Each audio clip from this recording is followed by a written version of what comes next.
Salut tout le monde et bienvenue dans un nouveau Point Lecture. Aujourd'hui dans ce Point Lecture, je vais vous parler de 5 romans qui ont été plutôt de très bonnes lectures, excepté un. Donc on va commencer par celui-ci, et à la fin je vous parlerai d'une BD. D'abord on va commencer par la déception, comme ça ensuite on finit sur des notes très positives. Donc ma petite déception, c'est La Malédiction des Dragon's Blot de Anne Robillard, donc le tome 1. Donc Anne Robillard, pour ceux qui se disent « je connais le nom », c'est l'autrice des... Chaque fois je me trompe entre Chevalier et Cavalier, je crois que c'est les Chevaliers d'Émeraude, qui est une très longue saga de fantasy plutôt young adulte. Et c'est vrai que, alors moi j'ai pas fini la saga, mais j'aimais bien, et j'avais lu d'autres titres de l'autrice, et celui-ci me faisait super envie à cause du pitch en fait, et j'avoue que j'ai été déçue. Alors je vais déjà vous parler du roman. Donc dans cette histoire on va suivre, alors c'est du young adulte, je trouve, au niveau du style en tout cas. Alors après je sais pas s'il est classé en adulte, en tout cas pour moi niveau style etc ça ressemble plus à du young adulte. Donc bref, même si les personnages sont adultes, c'est en ça que c'est un peu déstabilisant je trouve. Donc dans ce roman, on va suivre un homme qui s'appelle Samuel, qui est, qui est un homme d'une trentaine d'années, je pense, quelque chose comme ça, qui a vécu un divorce difficile, qui voit plus sa fille, en fait quasiment plus sa fille. Les droits de visite ont été retirés, il voit sa fille que le jour de l'anniversaire de sa gamine, en fait. Il s'incruste dans son école pour passer un peu de temps avec elle. Il aime énormément sa fille, hein, c'est juste qu'il peut pas la voir. Il est musicien, sauf qu'en fait, suite à de mauvais contrats, aujourd'hui, ses chansons, donc ce qu'il a écrit, tournent très bien et fonctionnent très bien, sauf que c'est pas lui qui empoche le fric en fait. Ce qui fait qu'il se retrouve sans famille, sans argent, il est complètement perdu. Il sait que tout ce qu'il va produire dans les prochaines années ne lui rapportera rien non plus. Voilà, il est dans une situation assez compliquée et il décide de mettre fin à ses jours tout simplement. Sauf qu'en fait, au moment où il est sur le pont pour sauter, un homme vient et lui dit j'ai une lettre pour vous, il faut que je vous donne cette lettre. Et cette lettre est un testament en fait, et il apprend qu'a priori un parent très éloigné de la famille Dragonblot, alors que lui ne s'appelle pas comme ça, lui aurait légué un manoir, un château, quelque chose comme ça. Il ne sait pas trop comment il se retrouve devant la porte, devant le grillage de cette propriété, et très vite il se retrouve dedans. Voilà. Sauf que tout est très étrange dans cette maison, on a légèrement le sentiment qu'elle est hantée, et c'est clairement le cas. Il va se retrouver coincé dans cette maison, puisqu'il n'arrivera plus à en sortir. Donc il va s'y retrouver coincé avec les fantômes de tous ses ancêtres. Je trouvais pas le mot. Et ils vont lui confier une mission parce que ses ancêtres, s'ils sont là, c'est pas par choix, hein. Et du coup, lui, il va devoir trouver une solution pour les aider. Alors comme ça, sur le papier, je trouvais ça vraiment, voilà, ça m'emballait de ouf et tout. Et je vous dis déjà, j'ai été très déstabilisée, ça peut paraître bizarre, mais par le fait qu'on a une écriture qui est ultra, mais pour moi, ultra young adulte, c'est un truc de fou en fait. Et on a cette plume qui est ultra young adulte, la façon de narrer l'histoire qui est très young, enfin tout ça c'est très young adulte, mais avec des personnages adultes. Et j'avoue que je sais pas pourquoi ça m'a complètement déstabilisée, parce que là on suit vraiment un homme quoi, enfin, donc ça m'a assez perturbée. Du coup je pense que j'aurais peut-être plus apprécié l'histoire avec peut-être un texte plus travaillé, plus adulte. Ou alors avec des personnages plus jeunes, je sais pas, pour moi il y a un décalage et je vous assure que ça m'a vraiment dérangée. Et puis j'ai trouvé que l'histoire était assez faiblarde. Alors il y a des trucs assez sympas hein, parce qu'on va remonter jusqu'aux Vikings et tout, donc ça peut être assez sympa, mais finalement je me suis beaucoup ennuyée dans cette histoire et j'ai trouvé que ça manquait quand même sur une grosse partie cruellement d'action. Voilà, maintenant je trouve que l'idée était plutôt sympa, je pense que ça plaira sûrement à certaines personnes sans aucun souci, mais c'est vrai que c'est pas du tout ce que moi j'avais envie en fait de lire, et je suis très déçue parce que je vous assure que je l'attendais un peu comme le Graal ce bouquin. Ça faisait vraiment longtemps que j'avais envie de le lire et j'étais à fond, hein. Moi j'avais envie de vivre une grande aventure et en fait ça l'a pas trop fait quoi. Je vais maintenant vous parler d'un tout petit livre jeunesse donc de King Charlie, donc de Delphine Pessin, donc aux éditions Poulpe. Vous savez que c'est une maison d'édition que j'aime beaucoup. Hop, je vous montre un peu. Donc il y a des illustrations, tout ça. Voilà, on les voit pas bien sûr, parce que sinon ce serait pas drôle. Donc dans cette histoire, on va suivre un petit garçon qui s'appelle Charles, qui est enfant unique, et qui est clairement le cliché de l'enfant roi, hein. D'ailleurs ses parents l'appellent mon prince, donc vous voyez le genre, je me vois pas du tout appeler un gamin comme ça, mais c'est une autre histoire. Je viens de me foutre un coup dans le pif. Et en fait, Charles est imbuvable. C'est vraiment un sale môme, c'est-à-dire que il pense tellement qu'il est le prince et le roi de tout le monde qu'il se met vraiment à traiter tout le monde comme de la crotte, en fait, clairement. Jusqu'au jour où une nouvelle instite va débarquer dans son école une chose en amenant une autre, ce petit Charles va être transformé en cavalier King Charles. Voilà. Et il va se faire appeler Charlie. Et là, il va découvrir la vie sous un autre angle, déjà parce qu'il va se faire un groupe de potes, des chiens hein, bien sûr, mais un groupe de potes, dans le sens où en fait, lui quand il partait à l'école, il croisait les chiens des voisins en fait, et il les critiquait, c'était limite s'il les frappait pas, mais c'est vraiment un sale gamin quoi. Et là il va se rendre compte que tous ces chiens dont il se moquait, etc., eh bien ont un très gentil fond, donc c'était plutôt mignon. Et puis pareil, les élèves qu'il maltraitait quand il était humain, vont être peut-être les seuls à apprendre sa défense quand il sera un petit chien.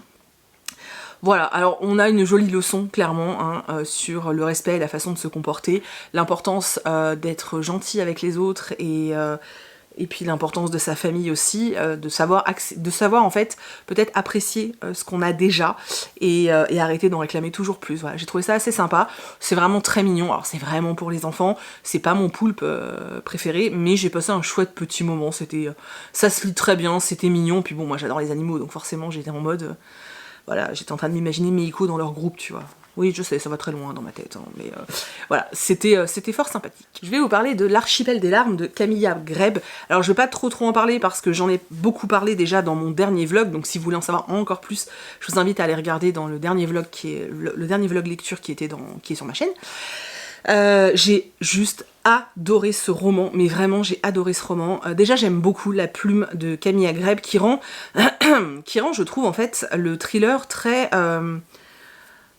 déjà pas effrayant entre guillemets, je sais pas comment expliquer, je suis un peu fatiguée, hein, les mots viennent pas comme ça, mais... Et puis je sais pas, c'est fluide, ça se lit tout seul, on dirait pas comme ça, mais il est balèze, hein, je crois qu'il fait 460 pages, voilà. Et je l'ai bouffé en 2 après-midi, alors que je bossais encore à l'époque. Et c'était vraiment cool. Alors en fait, on va suivre plusieurs temporalités. Et vraiment, le roman est coupé en 4 parties. Donc on a la première partie qui se passe en 44, la deuxième partie qui se passe dans les années 60, il me semble, la troisième partie qui se passe dans les années 80, et la quatrième partie qui se passe aujourd'hui, en 2019, quoi. Et c'était super intéressant. Donc en fait, ça commence en 44 avec un meurtre et avec une femme qui est enquêtrice, ce qui est extrêmement rare. Alors on est en Suède, je précise quand même, ce qui est extrêmement rare à cette époque, elle va aller sur un meurtre en fait, enfin sur une scène de crime, où on va retrouver une femme clouée au plancher en croix en fait, avec un objet enfoncé dans la bouche.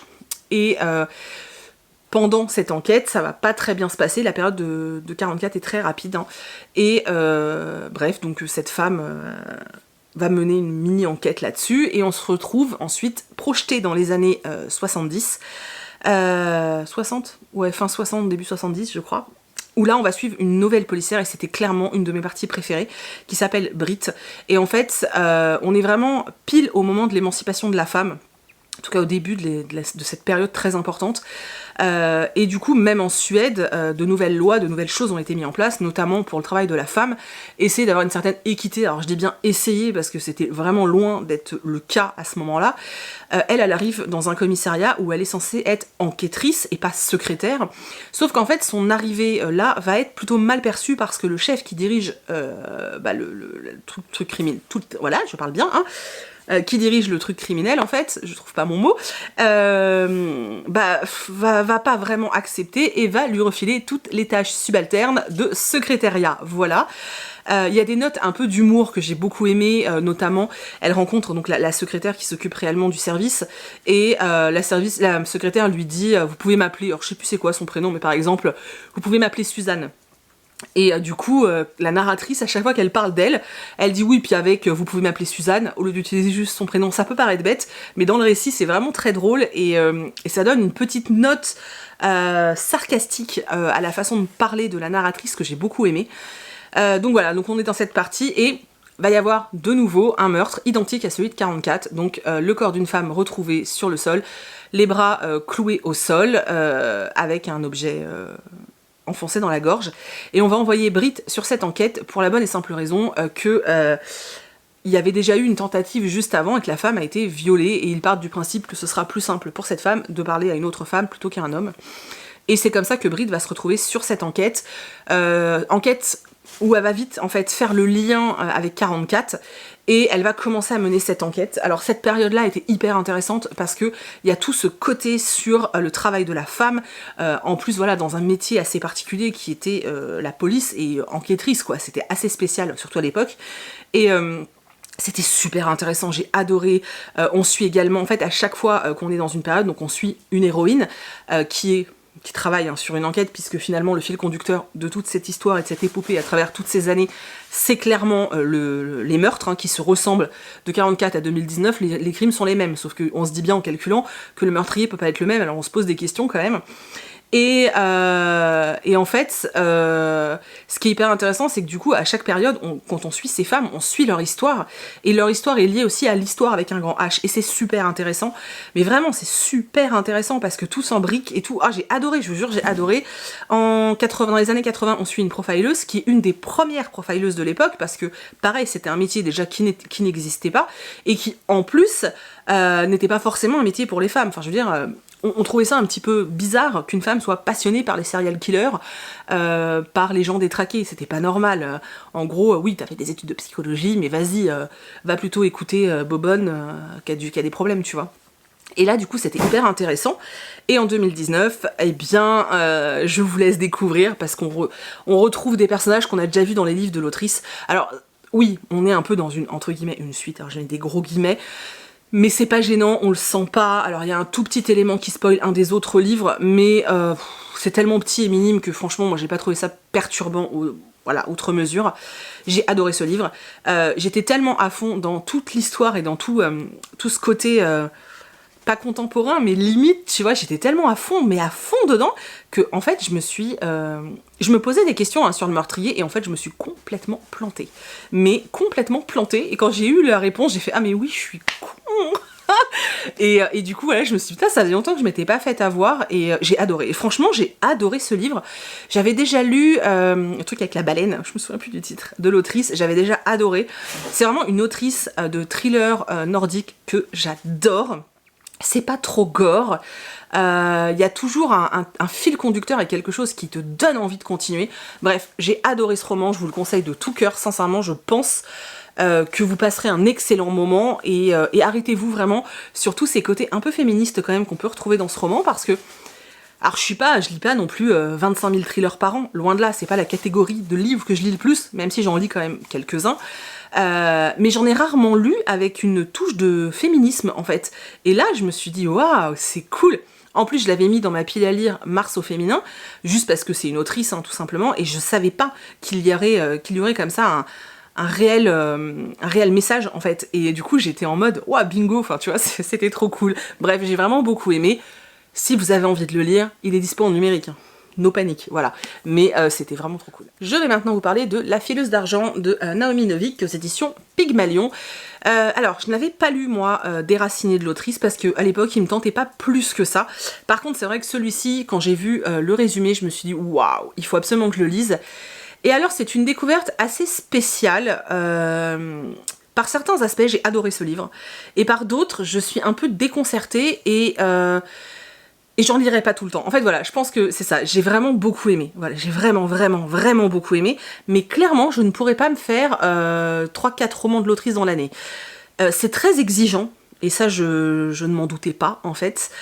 C'est vraiment très exigeant. La plume est très belle, clairement. Alors, je sais pas ce que ça donne en version originale. Mais là, c'est vraiment très beau. J'ai appris du vocabulaire, je vous assure que ça arrive tellement rarement. Alors c'est pas prétentieux, c'est juste que les livres que je lis, il n'y a jamais non plus, tu vois, des termes employés de fifou. Et là, j'ai été 2 fois dans le dico. Alors j'avais compris le mot dans la phrase, parce que bon, je suis pas neuneu quoi. Mais en fait, c'était des mots que j'avais jamais vus. Je me suis dit, mais putain, comment on peut les employer autrement quoi. Bon, ça, franchement, j'adore. Quand dans un roman, ça me pousse à ouvrir un dico et tout, je suis en mode wouh. Et du coup, voilà, j'ai dû ouvrir le dico 2 fois, voilà, ce qui arrive très rarement. D'ailleurs, je suis très contente, voilà, j'ai appris du vocabulaire. Et bon, je sais pas si j'aurai l'occasion de les replacer, mais j'ai appris du vocabulaire. Bref. Donc voilà. C'est ouais, la plume de l'autrice peut paraître un peu lourde, et en plus ce qui alourdit d'autant plus la narration, c'est que y a pas de dialogue. Alors en fait, c'est pas enfin oui, il y a pas de dialogue au sens propre du terme, c'est-à-dire que vous aurez pas de passe de saut de ligne avec un tiret, des guillemets ou je ne sais quoi. Non. Enfin si, des guillemets, il y en a, je crois. Mais t'es dans la narration, t'as un bloc de narration, et au milieu, t'as les dialogues qui sont mélangés. Ce qui te donne, en fait, ce qui te donne des textes comme ça, en fait. Et voilà.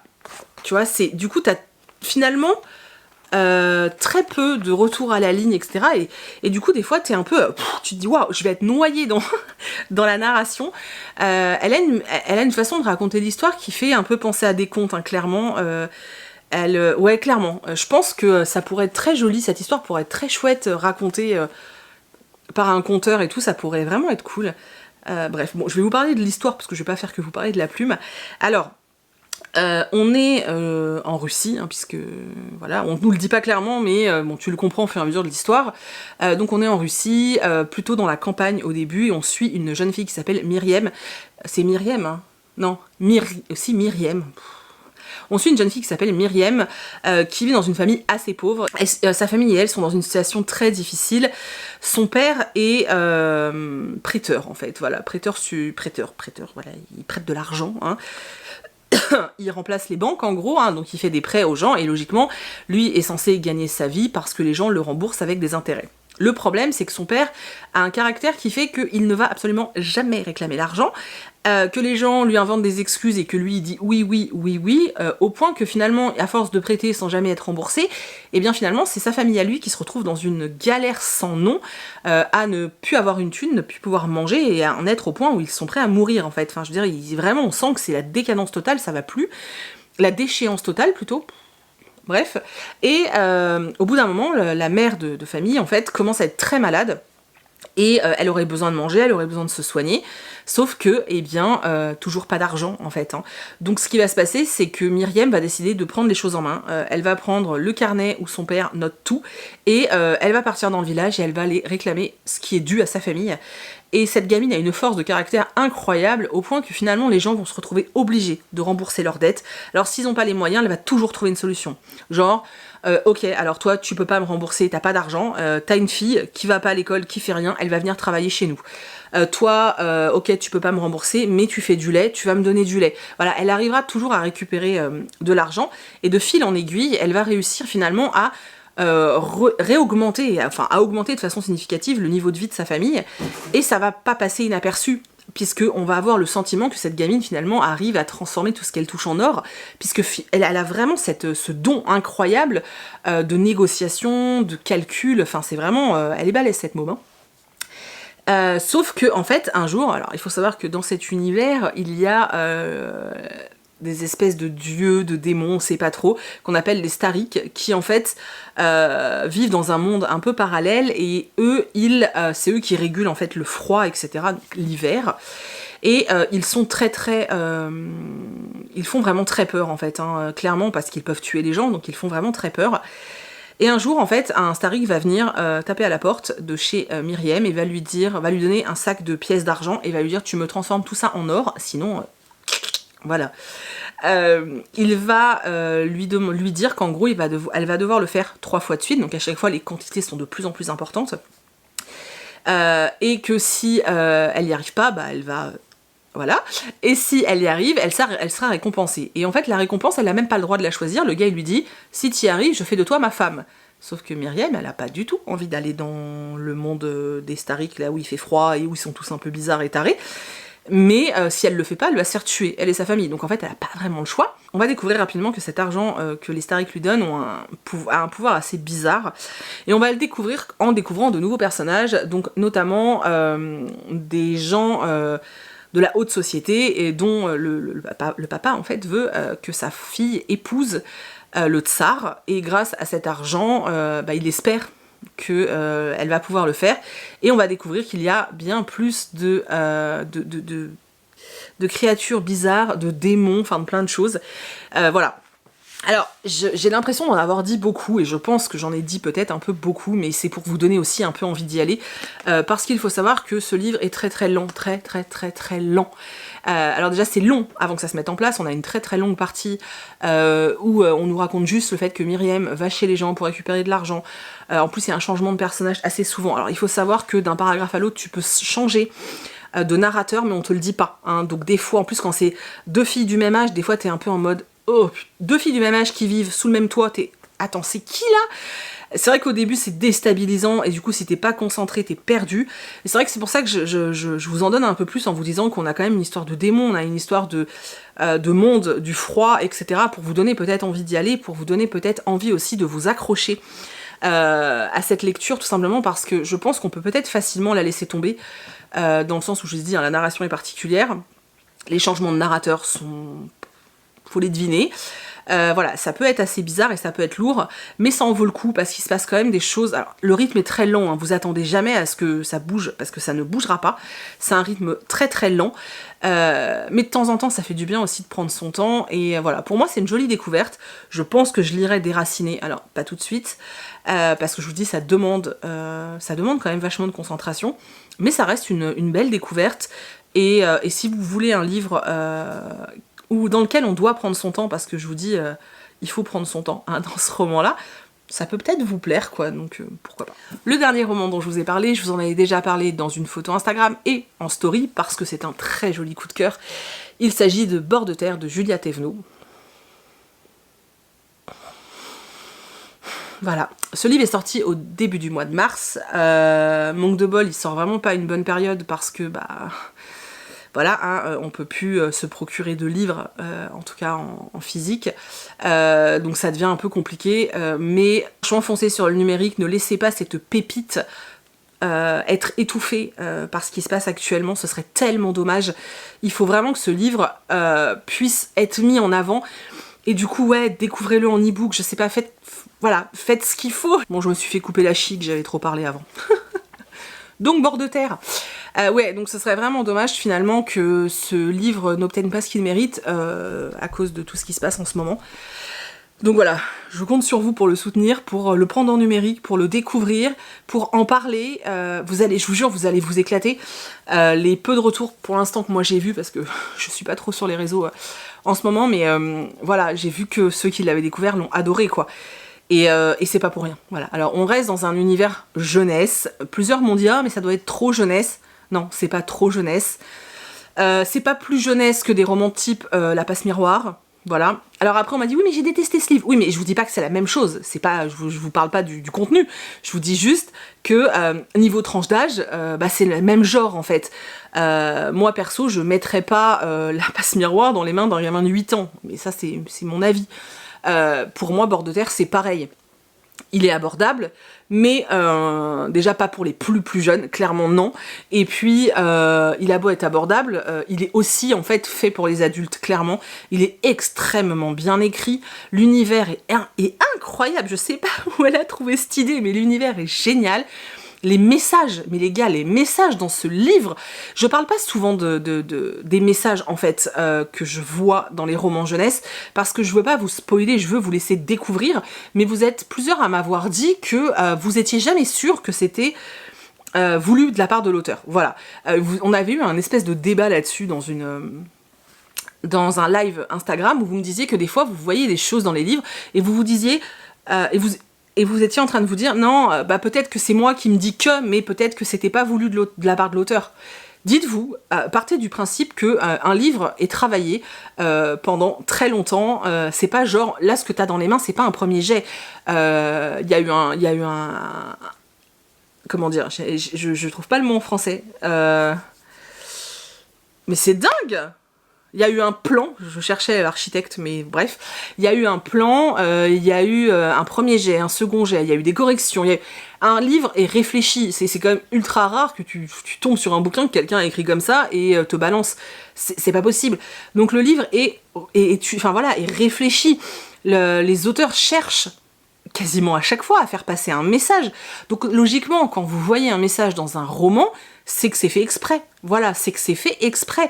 Quand tu trouves une petite phrase, je pense notamment à La Faucheuse de Neil Shusterman, où il y a une petite phrase qui parle de mettre des murs à la place des frontières. Enfin voilà, je veux dire, Neil Shusterman est américain, le président s'appelle Trump, il voulait séparer les États-Unis du Mexique par un mur, et comme par hasard, dans le dernier tome, je crois, de La Faucheuse, Neil Shusterman te parle de ça pour séparer les peuples, et dit non, c'est une idée à la con. Si là, il est pas en train de te donner son opinion politique et ses idées, je sais pas ce qu'il fait, enfin, tu vois. Je pense que, clairement, il faut pas que vous ayez peur de ça. Si vous y voyez un message, c'est que le message est là. Alors parfois, vous y voyez un peu plus ou de façon un peu différente, c'est normal. Mais ça n'empêche, parce que ça dépend aussi de votre sensibilité. Mais ne vous imaginez pas que vous avez vu ça et que l'auteur l'a pas fait exprès. Pour moi, c'est inconcevable. Si tu vois un message dans un livre, l'auteur, l'autrice l'a fait exprès. Bref, donc tout ça pour vous dire que dans celui-ci, en tout cas, c'est blindé de messages. J'ai trouvé ça super. Vraiment, j'ai adoré. La place qu'on donne à la culture était génialissime. C'est aussi un truc qui m'a beaucoup plu. Les personnages sont incroyables. Enfin voilà, c'était. Et puis niveau diversité, on est servi. On a un jeune homme qui est autiste. On a des femmes qui ne sont pas forcément blanches. Ouais, on est vraiment sur un mélange comme ça qui était vraiment cool. Et voilà. Donc je vais vous parler un peu de l'histoire. Je vais essayer de pas vous spoiler, mais tout en vous donnant envie parce que ça me tient vraiment à cœur. En fait, ce livre c'est vraiment une pépite pour moi et ouais, voilà, bref. Donc, Bord de terre, c'est l'histoire d'abord de deux enfants. Donc c'est l'histoire de Inès et Tristan, donc un frère et une sœur. Tristan a 16-17 ans, quelque chose comme ça, c'est un ado autiste. Et Inès est sa petite sœur et elle passe son temps un peu alors ils sont très proches tous les deux, hein, et Inès a tendance à vouloir toujours surprotéger son frère qui se fait régulièrement embêter en fait par les autres ados et les autres enfants. Là ils sont dans un camping en vacances, ils doivent aller faire une course, voilà, et du coup Inès accompagne son frère avec leur chien, ils emmènent le chien, ils partent tous les trois. Il y a une scène où justement il se fait embêter et où Inès prend la défense de son grand frère. Et finalement, ils s'en vont jouer près d'une falaise, enfin bref, ils vont jouer. Et là, ils voient au loin un château. Et ils se disent, mais qu'est-ce que c'est que cette histoire ? Déjà, tu te dis, ok, c'est bizarre. Et leur chien va quelque part et et disparaît, en fait. Donc eux, très inquiets, ils le suivent, hein, forcément. Et là, ils arrivent dans un autre univers. Voilà, ce fameux château qu'ils avaient vu de loin, bah là, ils se retrouvent quasiment au pied. Donc ils arrivent là, ils savent pas ce qu'ils y font, il y a une espèce de bestiole chelou qui vient, qui les attaque, qui leur littéralement... Mais cette scène m'a fait mourir de rire. La bestiole leur suce la tête, tu vois. J'étais en mode, ok, donc toi ton chien de garde suce la tête, c'est très étrange. Moi ça m'a fait mourir de rire. Et ils arrivent dans ce monde, ils savent pas ce qu'ils font là, ils savent pas où ils sont, ils vont se réveiller dans un espèce d'hôpital, et ils vont constater qu'ils sont perfusés, alors ils savent pas trop ce qu'on leur injecte, et en fait ils vont voir que, en regardant leurs mains, etc., qu'ils sont transparents. Et au fur et à mesure, ils vont découvrir qu'ils sont effectivement dans un autre monde. En fait, l'idée, c'est que vous avez différents plans. Voilà, vous avez différents plans. Vous avez le plan de base, en haut, donc qui est notre monde à nous, et le plan d'en dessous, c'est bord de terre. Et parfois, il arrive que des gens qui font partie de notre monde, donc de notre plan, tombent. Voilà, ils tombent et ils atterrissent à bord de terre. Voilà, voilà. Ça me fait marrer parce qu'en fait, ça part aussi du postulat que finalement la Terre n'est pas ronde. Donc je trouve ça très drôle. Bon bref, donc on tombe. Et du coup, bah, on a débordé de notre plan, donc on est des débordés hein, à bord de terre. Et eux, c'est exactement ce qui leur arrive, ils ont débordé, donc ils arrivent là, et ils vont être pris dans les histoires politiques de bord de terre, avec cet univers hyper bizarre, où en fait on attribue un pouvoir particulier à la chanson. Du coup c'est génial parce que l'autrice utilise des chansons qu'on connaît, et genre Meunier, tu dors, ton moulin, je vous laisse chanter la suite. Voilà. Et en fait, c'est grâce à la chanson à chaque fois que on peut faire des choses. Mais à côté de ça, il y a aussi une espèce de royauté, un gouverneur, qui est pas forcément quelqu'un de très gentil et qui écrase hein, finalement les plus faibles. Et au milieu de ça, on a une jeune fille qui sort de prison parce qu'elle avait donné ses avis politiques et qui veut elle aussi se rebeller. Alors tout ce que je vous dis c'est ultra décousu, mais je vous lance juste des petits trucs comme ça au fur et à mesure pour que vous ayez envie de découvrir. Et il y a une autre spécificité à Bord de Terre, c'est que plus tu restes longtemps, finalement quasiment tous ceux qui vivent à Bord de Terre, ce sont des gens qui ont débordé. Hein. Donc t'as les première, deuxième, troisième génération en fonction de si toi t'as débordé ou si tu es enfant de parents qui avaient débordé, etc. etc. Et en fait, en fonction du nombre de générations, tu es plus ou moins transparent. À savoir que forcément, plus t'es transparent, plus t'es une petite crotte dans la société, tu vaux pas grand-chose. Et voilà, je sais plus où je voulais en venir, c'est une catastrophe. Il aurait fallu que j'écrive un truc. Voilà, donc on a aussi une espèce de hiérarchie au sein de Bord de Terre, et surtout il faut savoir qu'une fois que tu es à Bord de Terre, tu ne peux plus partir. Voilà. Et tu dois t'adapter à cette nouvelle vie, et surtout, voilà, c'est ça que je voulais dire, c'est que plus tu restes à Bord de Terre, plus tu oublies ton ancienne vie. Donc tu vas oublier d'où tu viens, tu vas oublier ta famille, tu vas oublier tout le monde en fait. Et Tristan et Inès, ce qu'ils veulent absolument, c'est ne pas s'oublier mutuellement et ne pas oublier leur famille. Et voilà. Donc bref, ça part dans tous les sens, parce que je vous dis, j'ai juste envie de vous donner des petits éléments à droite et à gauche pour vous donner envie de lire ce livre. Quoi qu'il en soit, je pense que vous n'avez pas fini d'en entendre parler, parce que je reviendrai avec ce livre au moment où il faudra. En tout cas, je vous le recommande vraiment, mais vraiment de tout cœur. Mettez-le sur votre wishlist, prenez-le en numérique, mais vraiment découvrez ce roman. C'est vraiment une belle découverte jeunesse avec plein de messages, qui est bien écrit, qui est bien construit, avec un univers qui est original. En fait, personnellement, j'ai rien trouvé de négatif à vous dire sur ce livre, en fait. Vraiment. Et il demande, c'est un roman jeunesse, mais ça demande quand même une certaine exigence de lecture. Vous n'êtes pas sur un petit livre jeunesse facile à lire non plus. Il n'est pas dur à lire, attention, hein. Mais vous êtes quand même sur de la qualité au niveau de la littérature jeunesse. Donc il ne faut pas laisser passer ce genre de roman, en fait. Ce serait vraiment dommage. Voilà. Donc je vous encourage tous à le lire. Voilà. Allez-y. Après cet avis totalement décousu, dû au fait qu'en ce moment on dort peu, enfin en tout cas personnellement, je fais pas des nuits de folie, du coup voilà, on va passer à une petite BD où je vais pas être beaucoup plus claire parce que la BD est très bizarre. Donc il s'agit de Olive, le tome 1, donc il y aura 4 tomes, donc là on est sur le tome 1, Une lune bleue dans la tête de Véro Cazot et Lucie Mazel. Voilà, cette couverture est sublime, mais vraiment, c'est trop beau. Alors on est très clairement énormément dans des teintes de bleu, comme vous pouvez le voir. On a un côté ultra onirique dans cette BD. Et on a un côté ultra what the fuck, complètement. Mais les couleurs, les gars, les couleurs, c'est magnifique. Alors je reste convaincue que certaines personnes ne vont pas accrocher parce que c'est vraiment très étrange, mais je pense qu'il y en a qui vont vraiment beaucoup aimer en fait, donc bref. Donc on suit Olive, qui est une adolescente qui est assez particulière, c'est-à-dire qu'elle est tellement mal à l'aise dans la société, dans son monde, dans tout en fait, qu'elle s'est créée clairement un monde... Elle s'est créée un monde imaginaire dans lequel elle se réfugie, mais sans forcément dormir. Elle s'y réfugie réellement, et pour elle, c'est un monde qui existe autant que le monde dans lequel nous, on évolue. Et dedans, et bien forcément, dans ce monde, il se passe des choses bizarres, parce que ça reste quand même un monde imaginaire. Et je vais pas vous en dire plus, mais voilà, il y a tout un côté un peu bizarre, en fait. Et Olive essaye de rester le plus possible seule, parce que finalement c'est ce qui lui convient le mieux, jusqu'au jour où dans l'école où elle vit, en fait, on va lui imposer une colocataire dans sa chambre, et ça va un peu, elle, la déstabiliser, parce qu'on sent que ça l'angoisse, on sent que ça lui plaît pas du tout. Et également, à côté de ça, dans son petit univers à elle métaphorique, il va se passer des choses très bizarres qu'elle n'arrive pas à comprendre. Et voilà, je vais pas en dire plus, il y a juste un moment où la réalité et son monde imaginaire vont se lier. Voilà, il va se passer un truc dans son univers, et elle va découvrir que dans le monde réel, ça se passe aussi. Voilà.